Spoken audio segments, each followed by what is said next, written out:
اگر آپ کامیاب ہونا چاہتے ہیں نا تو آپ سخی بن جائیں. سخی جو ہے نا وہ اللہ کا دوست ہے ہر حال میں. اگر وہ گناہ گار بھی ہے نا تو اللہ تعالیٰ اس کی سخاوت کی وجہ سے اس کو اپنا دوست رکھتا ہے. لیکن جو سخاوت ہے نا اس کا بھی تعلق مال سے نہیں ہے. ہم سمجھتے ہیں کہ سخاوت کا تعلق مال سے ہے.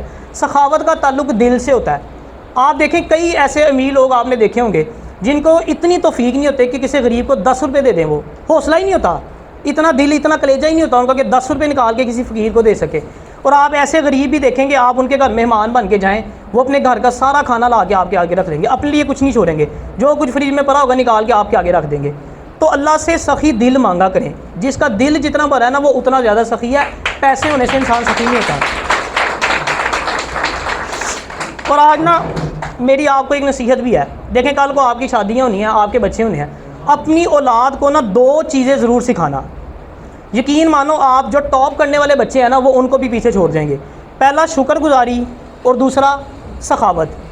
دیکھیں میرا آپ سے ایک سوال ہے, ایک ایسا بچہ جو بورڈ میں ٹاپ کرتا ہے, اس چیز کی کوئی گارنٹی ہے کہ وہ زندگی میں کامیاب ہوگا؟ کسی کے پاس کوئی گارنٹی کہ وہ اچھا بزنس مین بنے گا یا اس کو اچھی جاب آگے جا کے مل جائے گی؟ کسی کے پاس کوئی گارنٹی ہے؟ کوئی پہلے سے لکھ کے دے سکتا ہے؟ اس کا ٹیچر جب وہ ٹاپ کرے تو لکھ دے اس کی کاپی کے اوپر جناب یہ بڑا بزنس مین بنے گا؟ نہیں, یہ ہو سکتا. لیکن جو شکر گزار ہے وہ اللہ کا وعدہ ہے, لئن شکرتم لازیدنکم, تم میرا شکر ادا کرو میں تمہیں اور دوں گا. پھر صدقے کے بارے میں دیکھ لیں, جس نے دینا ہے اس کا بڑھنا ہی ہے, کم نہیں ہونا.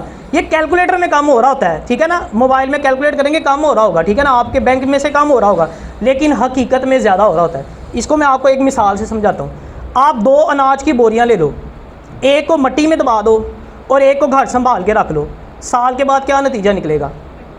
جو گھر میں رکھی تھی اس کو کیڑے پڑ جائیں گے, اور جو آپ نے مٹی میں دبائی تھی نا اس سے آپ پتہ نہیں کتنی بوریاں بڑھیں گے. اب صدقہ بھی بالکل اسی طرح ہوتا ہے. بظاہر وہ جا رہا ہوتا ہے آپ کا, لیکن وہ اکٹھا ہو رہا ہوتا ہے. جس طرح آپ نے وہ ایک بوری بو کے اتنی زیادہ اکٹھی کر لی نا, وہ بھی اسی طرح ہوتا ہے بالکل.